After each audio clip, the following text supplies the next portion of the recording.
Welcome to MiConvert. In this tutorial, I will show you how to convert 3DM files to STP format, completely free and online.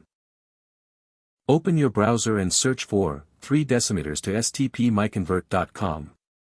Click on the first result to go straight to the converter. You are now on the 3DM to STP converter page. The interface is clean and easy to use. Let's upload a file. Click the Choose File button. A file picker will open. Select the 3DM file you want to convert, then click Open. Your file is loaded and ready. You can see the file name, size, and destination format. Click Convert now to start the conversion.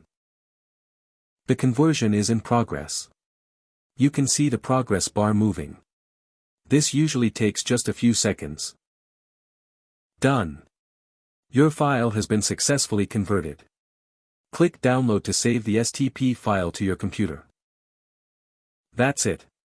Visit MiConvert.com for more free conversion tools. Subscribe for more tutorials. Thanks for watching.